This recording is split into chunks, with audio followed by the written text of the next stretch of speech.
The Federal Executive Council (FEC) has approved over 273 billion naira for various contracts in the Ministries of Works and Housing, Environment, Transportation and Police Affairs. The ministers in charge of the affected ministries announced this while addressing State House correspondents after the weekly council meeting, which was presided over by President Muhammadu Buhari at the Presidential Villa in Abuja. At the meeting, the government also apologized for civilian casualties during an airstrike raid by the military in Zamfara last weekend. Our correspondent Abisola Adebayo has the details in this report. This is the first Federal Executive Council meeting President Muhammadu Buhari is presiding over since he returned to the country from the U.S. African Leaders Summit in Washington, D.C. As usual, ministers and other members of the council are here to discuss matters of national importance. Today, issues of infrastructural development take precedence.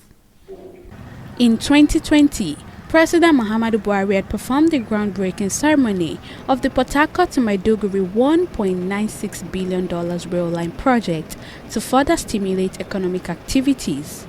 2 years down the line, the federal government is announcing that it might not be able to deliver the project as it has no means to fund it further.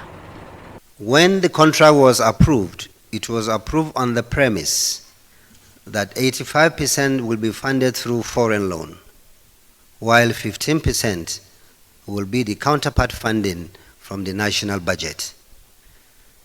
Since that approval, we have not been able to obtain the 85% foreign loan for this project. We have been funding it through the national budget.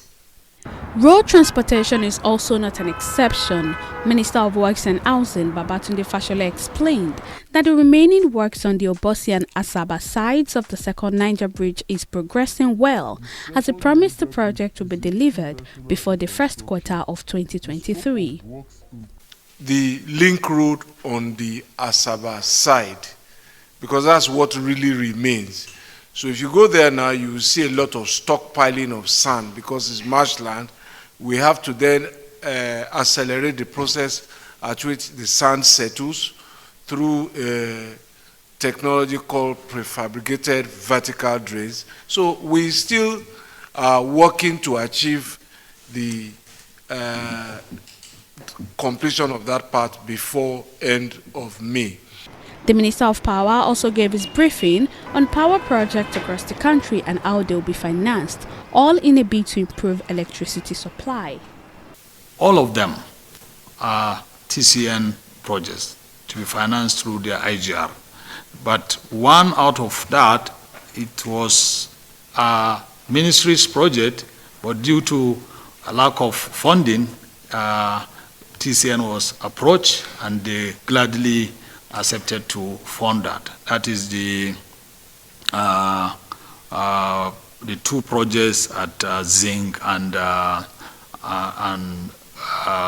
Gaidam in Yobe State and Taraba. The federal government also used this meeting to apologize to Nigerians over the death of about 64 persons reportedly killed in an airstrike by a Nigerian military plane on Sunday at Mutumji community in Maru local government area of Zamfara State. Abisola Adebayo, TV360, Abuja.